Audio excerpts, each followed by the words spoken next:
मैं डिपार्टमेंट के सभी साथियों को बधाई देता हूं इस कार्यक्रम की रचना करने के लिए, क्योंकि बहुत वर्षों से हम एक बात सुनते आए हैं और उसका हमारे मन पर प्रभाव भी बहुत रहा है। हर जगह पर हम सुनते थे एक शब्द ब्रेन ड्रेन, और आलोचना भी होती रहती थी कि ये देश का क्या होगा, ब्रेन ड्रेन क्या, ऐसी आलोचना होती थी। और आज से 15-20 साल पहले शायद यहां बैठे हुए बहुत सारे लोगों ने ये चिंता व्यक्त की होगी। वो एक माइंडसेट था हमारा, लेकिन आज ब्रेन ड्रेन से ब्रेन गेन तक की हमारी यात्रा है ये।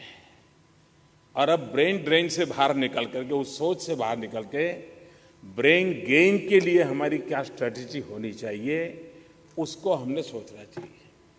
और इसलिए कोशिश ये है कि अब वो हम लोगों ने चिंता करने की जरूरत नहीं है कि 5-50 लोग दुनिया में पहुंचेंगे तो यहां खाली हो जाएगा। ये बहुरत्ना वसुंधरा है, कोई कमी पड़ने वाली नहीं है। टैलेंटेड मैन पावर की कभी कमी पड़ने वाली नहीं है। दूसरी बात है, भारत ने अपनी शक्ति और सामर्थ्य का लेखा जोखा लेना चाहिए, और वो भी ग्लोबल पर्सपेक्टिव में लेना चाहिए। और आज अगर ग्लोबल पर्सपेक्टिव में देखें तो भारत की सबसे बड़ी शक्ति है भारत का ह्यूमन रिसोर्स, हमारा मैन पावर। ये हमारी सबसे बड़ी ताकत है। और अगर ये हमारी सबसे बड़ी संपत्ति है तो हमारे विकास की यात्रा के केंद्र बिंदु में इस विचार को प्राथमिकता देनी चाहिए कि जिस देश के पास 65% पॉपुलेशन 35 से नीचे हो, और आने वाले दिनों में ये एवरेज और कम होने वाली है, भारत आने वाले दिनों में अगर ये हमारी संपत्ति है तो उस संपत्ति को ध्यान में रख करके हमारी विकास यात्रा के मॉडल को हमने तैयार करना चाहिए। और अगर उसको तैयार करना है तो हमने ग्लोबली भी देखना चाहिए कि दुनिया की क्या स्थिति है।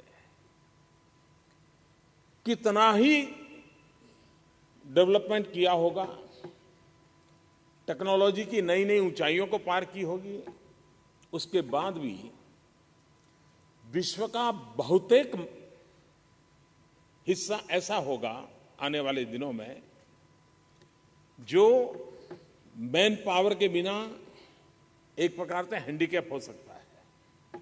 अभी जैसे त्रेहान जी बता रहे थे कि अगर हम सपोर्ट सिस्टम खड़ी ना करें तो दुनिया के कई देशों का हेल्थ सेक्टर ही कोलैप्स कर जाएगा। कहने का तात्पर्य यह है कि हम लोगों के पास ये सामर्थ्य है। अब इसको साइंटिफिक ढंग से हम आगे कैसे बढ़ाएं। भारत में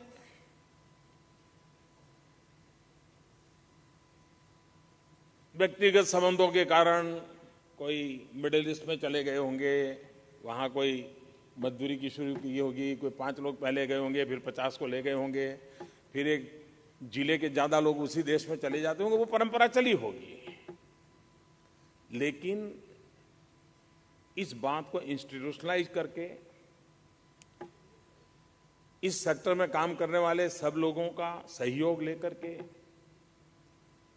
सरकार के सभी डिपार्टमेंट को भी कोऑर्डिनेट करते हुए एक रोड मैप बना करके उसमें सबका इन्वॉल्वमेंट कैसे हो,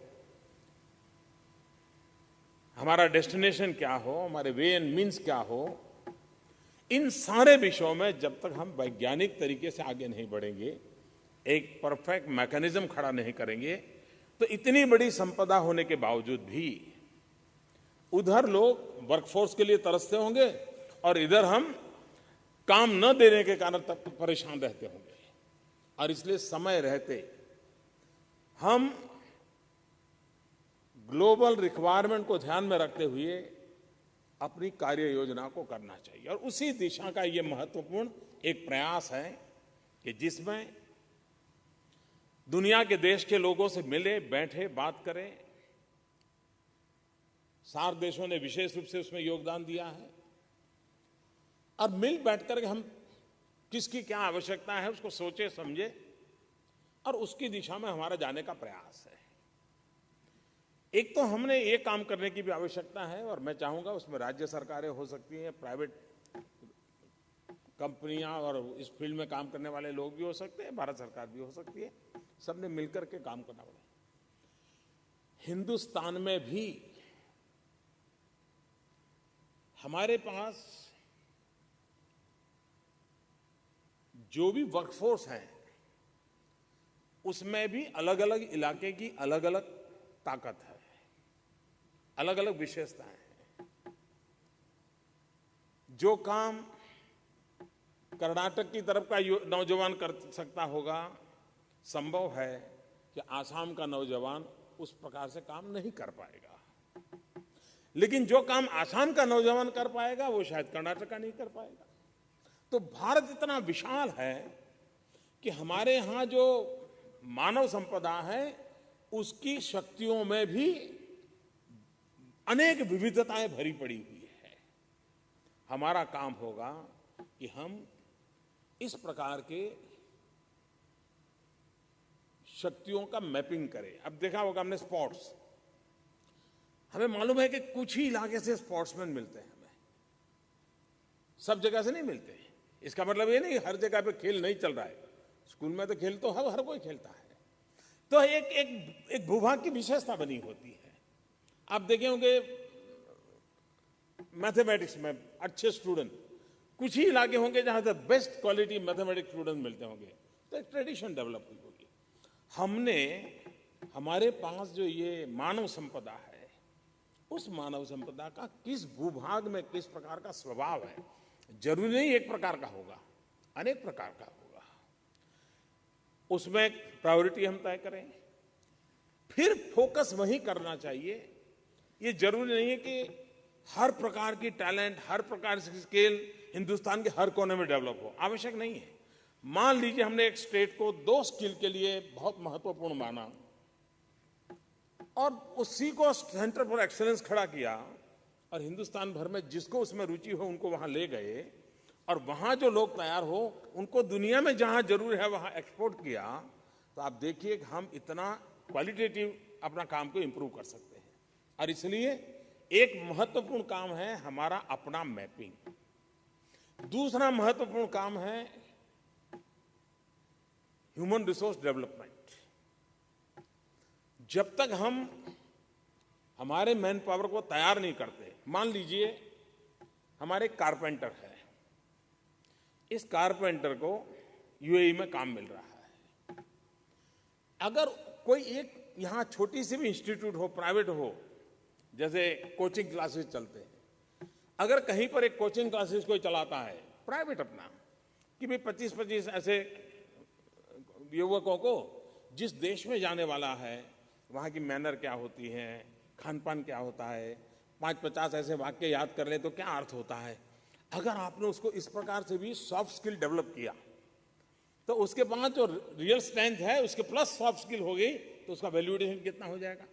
मान लीजिए आप उसको भेज रहे हैं लेकिन वो देश टेक्नोलॉजिकली एडवांस है तो हमारी पुरानी पद्धति का तो उसको जो भी आता है, हो सकता है कि उसको वहां मकान बनाने के लिए गया लेकिन डिजाइन मिलेगी, ईमेल से आएगी डिजाइन, तो उसको फिर कंप्यूटर रीडिंग आता है कि नहीं आता है, वो डिजाइन को समझ, उसको वैल्यू एडिशन कैसे हो। अगर हम उसकी दिशा में हम अगर थोड़ा भी करें, हम आज दुनिया में हमारी नर्सिंग की मांग है, हमारी नर्सिंग रूटीन में हमारे यहाँ जो पढ़ाई होती है वहां से जाती है, काम करती है और बड़ी प्रतिष्ठा पाई है। लेकिन क्या हम में रिसर्च कर सकते हैं कि और अधिक वैल्यू एडिशन क्या हो सकता है और कौन सी चीजें जोड़ी जा सकती है। उस दिशा में अगर हम प्रयास मान लीजिए हम तय करें कि भाई इस प्रकार से जाने वालों के लिए हम लैंग्वेज क्लासेस चलाएंगे, इन लैंग्वेज क्लासेस के हमें डबल बेनिफिट हो सकते हैं।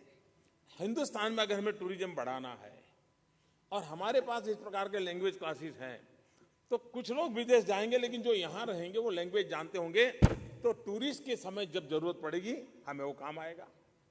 एक प्रकार से वो अनेक क्षेत्रों पे काम आ सकता है। मेरा कहने का तात्पर्य यह है कि जब तक हम विद इन इंडिया हमारी जो ताकत है उसको वैज्ञानिक तरीके से नापना, नाप करके उनको और अधिक डेवलप करना एक आवश्यक काम मुझे लगता है। दूसरा, ग्लोबली भी हमने टारगेट करना चाहिए। हम भारत को एक लाभ है अंग्रेजी लैंग्वेज का, लेकिन हमने पूरे दुनिया का एक पर से हिसाब किताब है। एक उन देशों में कुछ चीजें अनिवार्य हैं और ये उनके बस की ताकत नहीं है। किस देश में वो कौन सी चीजें हैं, और अगर हम उसको टारगेट करके उनकी अनिवार्यता, उनकी मुसीबत जो है उसको अगर आइडेंटिफाई करते हैं और फिर हमारे यहां काम करते हैं, इमीडिएट आपको मार्केट मिल सकता है। तुरंत उनको रिक्वायरमेंट होगी। अगर मान लीजिए कोई जगह पे पता है कि भाई वहां हेल्थ सेक्टर में उनके यहां डेवलप संभव ही नहीं, आने वाले 25 साल तक संभव नहीं है, ओके, हम उस देश में हेल्थ सेक्टर के लिए ही फोकस करेंगे। आप देखिए एकदम से आपको काम मिलना शुरू हो जाएगा। इसलिए दुनिया के किस देश में अनिवार्यता है और वहां पर सबसे ज्यादा डेफिशिएंसी हो, उस एरिया में हम हमारे देश में तैयारी करके एंटर कर सकते हैं क्या? उनका भी भला होगा, हमारा भी भला होगा। दूसरा पार्ट है कि वहां एस्टैब्लिश चीजें हैं, लेकिन cost is a problem, workforce is a problem. तो फिर हमारा काम रहता है कि हम उसको एड्रेस करें, और उसको एड्रेस करने के लिए हम किस प्रकार से तैयारी करें। हम जितनी ज्यादा मात्रा में हमारे मैन पावर को वैल्यू एडिशन करके यहां से भेजेंगे और टारगेटेड काम के लिए भेजेंगे, हम बहुत बड़ा कंट्रीब्यूशन ग्लोबल इकोनॉमी भी कर सकते हैं। और ऑफ कोर्स भारत के नौजवानों को रोजगार मिलेगा तो भारत की इकोनॉमी को तो लाभ होना ही होना है और उसका फायदा होगा। कई क्षेत्र ऐसे हैं, जैसे हम कहें टूरिज्म। अब टूरिज्म कहने के बाद सिर्फ ऐसा नहीं कि टूरिस्ट डेस्टिनेशन होता है। टूरिज्म कहने के बाद उसके पीछे अनेक चीजें हैं। इवन फूड हैबिट्स का होगा, सॉफ्ट स्किल का होगा, लैंग्वेज का होगा, गाइड का होगा, इवन आपके कैब के ड्राइवर्स होंगे तो उनकी ट्रेनिंग होगी, 50 चीजें होगी। हमें अपना टूरिज्म बढ़ाना है तो हमारे देश में भी हमारी सर्विस को कैसे हम क्वालिटेटिवली इंप्रूव करें। क्वालिटेटिव इंप्रूव करने के लिए कौन कौन से हमारे पहलू हो, तो हमारे यहां अपने देश की आवश्यकता के लिए भी उस प्रकार की नई 50 इंस्टीट्यूशंस विकसित हो सकती हैं, और ये पब्लिक प्राइवेट पार्टनरशिप के मॉडल पे हो सकती हैं और करनी भी चाहिए। हम उसमें बहुत बहुत बड़ी मात्रा में रोल कर सकते हैं। अभी मैं जर्मनी गया था, तो जर्मनी के चांसलर एंजेला मर्केल के साथ ऐसे ही बात हो रही थी। लंच के समय पर जब हम मिले तो और गेस्ट अभी सेट हो रहे थे, मीटिंग शुरू होना बाकी था। तो उन्हें बातों बातों में जब उनको पता चला कि मैं वेजिटेरियन हूं तो उन्होंने विषय निकाला। उन्होंने कहा कि मैं खुद इंडियन कढ़ी बनाती हूं। बोले मैं सीखी हूं, लेकिन फिर भी मुझे अभी परफेक्ट नहीं आती है और कभी कभी इंग्रेडिएंट्स के संबंध में मुझे प्रॉब्लम रहता है। ये जब मैंने सुना तो तुरंत मुझे मेरे देश के सर्विस सेक्टर की तरफ ध्यान गया। इसका मतलब कि दुनिया में आजकल होलिस्टिक हेल्थ केयर में जब योगा ने ध्यान लिया है, वैसे ही एक हवा चल पड़ी है वेजिटेरियनिज्म की। लेकिन उनको मालूम नहीं है कि वेजिटेरियन में भी इतना डेवलपमेंट हो चुका है।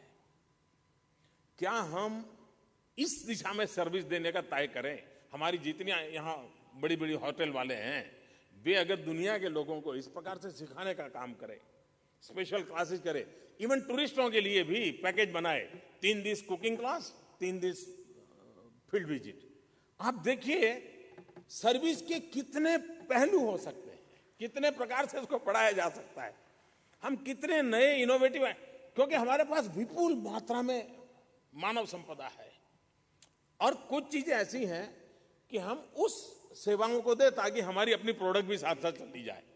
कभी कभार ऐसा होता है कि भाई आप ये लेंगे तो साथ में ये मिलेगा, तो साथ में ये भी जोड़ा जा सकता है। और इसलिए हम सिर्फ आईटी के द्वारा सेवा, ये जो लिमिटेड हमारी सोच बनी है उसमें से हमने बाहर आना चाहिए, इसका दायरा बढ़ाना चाहिए। और सिर्फ बहुत ऊंची पढ़े लिखे लोग ही दुनिया को जरूरत है ऐसा नहीं है, अनेक प्रकार के लोगों की दुनिया को जरूरत है और यह आवश्यकता बढ़ने वाली है।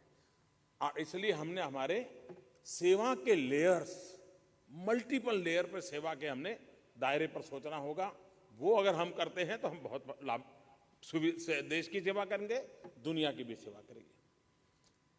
कुछ तो हम लोगों ने पुराने जमाने में जो नियम बनाए हैं उस भय से बनाए हुए हैं, कहीं दुनिया आ जाएगी, खा जाएगी। आत्मविश्वास का अभाव रहा क्योंकि बहुत सालों तक हम गुलाम रहे। हमने उस मानसिकता से बाहर आना पड़ेगा। मुझे अभी भी समझ नहीं आ रहा है कि आर्बिट्रेशन हमारे देश में क्यों ना हो, ग्लोबल आर्बिट्रेशन हमारे देश में क्यों ना हो। आर्बिट्रेशन के लिए आज भी हमें लंदन क्यों जाना पड़े? क्या हमारे पास उस प्रकार के चार्टर्ड अकाउंटेंट, उस प्रकार के लॉयर नहीं है? क्या है, लेकिन हमने कानून ऐसे बना के रखे हैं कि हमारा ही, हाँ, और कुछ लोगों को डर लगता है, नहीं ये यहाँ मत शुरू करो, ये सब दुनिया भर के बड़े बड़े बुद्धिमान वकील यहाँ आ जाएंगे तो सारी हमारा काम नहीं चलेगा। ऐसा नहीं होने वाला है। ये जो सोच किसी जमाने में थी कि टेक्नोलॉजी आएगी तो जॉब चली जाएगी, कंप्यूटर आएगा तो जॉब चली जाएगी, आज हम देख रहे हैं कि टेक्नोलॉजी के कारण जॉब का ग्लोबल स्कोप पैदा हो गया। वक्त बदल चुका है, हमने स्थितियों को विजुलाइज करना चाहिए और हमने भयभीत रहने की जरूरत नहीं। इतना बड़ा 125 करोड़ का देश है, हम दुनिया से दबकर क्यों जीना चाहिए? हम अपनी ताकत खड़ी करें, दुनिया में अपना अस्तित्व हम दिखा सकते हैं। इस मिजाज से हमारी योजना और रचनाएं होनी चाहिए। उसी प्रकार से फाइनेंस का सेक्टर हम देख रहे हैं, अब वाया मॉरिशस आई है, वाया सिंगापुर आई है। हमें डर लगता है कहीं अपने यहां कर लिया तो, क्यों ना करें हम अपनी ताकत को मॉरिशस या सिंगापुर या मलेशिया को क्यों डाइवर्ट करें? हम अपने कानून और नियमों को उस प्रकार से बनाएं ताकि हम इन चीजों को हम भी हजम कर सके और अपनी व्यवस्थाओं को विकसित कर सके। उस दिशा में हम काम कर रहे हैं और आने वाले दिनों में देखेंगे आप, हम उन व्यवस्थाओं को विकसित करना चाहते हैं कि जो ग्लोबली भारत को, हाँ, कुछ हमने उसकी सीमाएं भी बांधनी पड़ती हैं, जैसे इंटेलेक्चुअल प्रॉपर्टी राइट। अब हम ग्लोबल पैरामीटर के इंटेलेक्चुअल प्रॉपर्टी राइट की दिशा में काम नहीं करेंगे तो दुनिया हमारे साथ नाता नहीं जोड़ेगा। हम जानते हैं कि हमारी एंटरटेनमेंट इंडस्ट्री बहुत बड़ी ताकत रखती है, सिर्फ हिंदुस्तान में फिल्म बनाने की ताकत रखती है ऐसा नहीं है, लेकिन इंटेलेक्चुअल प्रॉपर्टी राइट में अगर उनको भरोसा दुनिया को हम दे दें, मुझे विश्वास है कि हम ग्लोबली एक बहुत बड़ा डेस्टिनेशन बन सकते हैं उनके अपने क्रिएटिव वर्क के लिए। भारत में क्रिएटिव वर्क के लिए इतना बड़ी संभावनाएं पड़ी हैं। दुनिया में कोई कार बनाए, कार की मैन्युफैक्चरिंग वाला होगा वहां, लेकिन कार में अंदर की सीट की डिजाइन क्या हो वो बनाने की ताकत हिंदुस्तानी में है। और वो ही कार ज्यादा तब बिकेगी इसलिए नहीं कि तुम्हारा मशीन कैसा है, सीट कैसी है, उसके आधार पर कार बिकती है कि भाई बैठना कितना कंफर्टेबल है, उतरना कितना कंफर्टेबल है, और उस काम को करने वाले भी लोग होते हैं।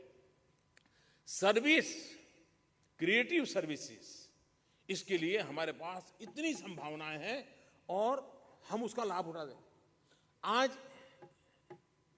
योगा के क्षेत्र में और आईटी, दो क्षेत्र ऐसे हैं कि जिसने दुनिया में हिंदुस्तान को भी पहुंचाया है और इसके माध्यम से हिंदुस्तान भी पहुंचा है। लेकिन एक विशेषता है, ये दोनों पहुंचे हैं क्योंकि वहां सरकार नहीं है। बड़ी देर लगी आपको। ये इसलिए पहुंचे कि हम नहीं वहां, क्योंकि सरकार का माइंडसेट ऐसा बना हुआ है सालों से। ये हिंदुस्तान के 20, 22, 24 साल के नौजवान हैं जिन्होंने दुनिया में आईटी के माध्यम से भारत की पहचान खड़ी कर दी है, ताकत के रूप में पहचान बना दी है। उसी प्रकार से दुनिया का मानव जो कि स्ट्रेस के कारण परेशान है, फ्रस्ट्रेशन से जी रहा है, बहुत कुछ पाने के बाद भी संतोष अनुभव नहीं कर रहा है, तो ढूंढता ढूंढता आया, वो योग उठा के ले गया। कोई आकर के ले गया, कोई जाकर के दे आया। ये दो रूट से हमारा हुआ है। हम इसको और अधिक साइंटिफिक बना करके एक बहुत ही यानी भारत की अपनी सोच के रूप में हम ऐसे किन किन क्षेत्रों में, मान लीजिए संगीत, दुनिया को मैं बताता हूं कि हम संगीत के माध्यम से बहुत कुछ दे सकते हैं दुनिया को। अभी तक वो भी पता नहीं है कि तन डुले इसलिए संगीत होता है कि मन डुले इसके लिए संगीत होना चाहिए। ज्यादातर परिचय यही है कि संगीत यानी तन डुले, संगीत से मन डुलना चाहिए। और ये ताकत हिंदुस्तान में है, ये ताकत हिंदुस्तान में है।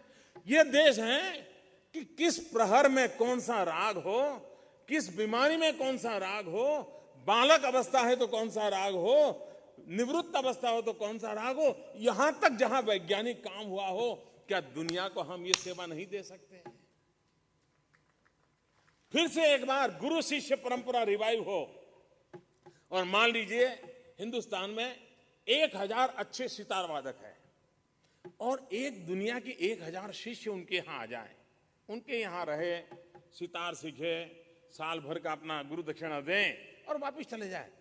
क्या भारत का संगीत की दुनिया में जिसने साधना की है उसको कभी भूखे रहने की नौबत आएगी क्या? कभी नहीं आएगी। और जो यहां से सीख के गया वो सिर्फ सितार ही सीख के जाएगा कि पूरा हिंदुस्तान लेकर के जाएगा? हिंदुस्तान अपने आप पहुंच जाएगा कि नहीं पहुंच जाएगा? हमारी सर्विस सेक्टर की ताकत यह है कि विश्व में हमें अपने आप को पहुंचाने का एक बहुत बड़ा अवसर हमारे सामने आया है। सिर्फ विश्व की सेवा करेंगे ऐसा नहीं, विश्व को अपना बनाने की ताकत हमारे में आई है और समय समय पर इस देश ने किया है। मैं भी फ्रांस गया था। फ्रांस में मैं युद्ध स्मारक पर श्रद्धांजलि देने के लिए गया था। प्रथम विश्व युद्ध की शताब्दी हुई। सेवा कैसी हमारे लोग कर सकते, इसका एक उत्तम उदाहरण है। 100 साल हो गया। प्रथम विश्व युद्ध में करीब 14 लाख हिंदुस्तान के जवानों ने किसी और के लिए लड़ाई लड़ी थी, अपने लिए नहीं, हमारी जमीन को बढ़ाने के लिए नहीं, हम मर रहे थे इसलिए बचने के लिए नहीं, किसी और के लिए। और करीब करीब 75,000 लोगों ने शहादत की थी। मैं मानता हूं दुनिया समझे किसी भी प्रकार की सेवा यानी अपना जीवन आहूत कर देने तक की सेवा देना इस देश ने करके दिखाया है। अगर उसने किसी की रक्षा के लिए जान अपनी लेकर के दिखाया है तो जीवन बनाने के लिए हमारे डॉक्टरों ने दुनिया में जाकर के अपने कर्तव्य दिखाया है। और इसलिए मैं कहता हूं कि हम इस क्षेत्र को सीमित न माने। ये बहुत बड़ी मानवता की सेवा है, ये बहुत बड़ी देश की सेवा है। उसको, हमारी ताकत को हम जल्दी पहचाने, हम अपनी ताकत को ढूंढें, उसको हम ग्लोबली रिक्वायरमेंट के अनुसार वैल्यू एडिशन करें, दुनिया की रिक्वायरमेंट का हम मैपिंग करें। और हम कर सकते हैं। 2025 में किस देश को किस जरूरत पड़ेगी हम कर सकते हैं। आज इतनी सारी चीजें हो सकती है और उस प्रकार से हम तैयार करें। मुझे विश्वास है कि सेवा के क्षेत्र में हम इन कामों को करेंगे तो जरूर ही भारत अपनी एक जगह बना सकता है। सरकार में जो नियमों को बदलना होगा उसको भी बदलते हुए इन कामों को करना चाहिए। मैं फिर एक बार सबने मिलकर के इस बात को आगे बढ़ाई है और भी इसको बल दिया जाए। सरकार में भी इस बदले हुए ब्रेन ड्रेन के जमाने को छोड़ करके ब्रेन गेन के दिशा में हम अपनी योजनाओं को केंद्रित करें। इसी अपेक्षा के साथ बहुत बहुत शुभकामनाएं। धन्यवाद।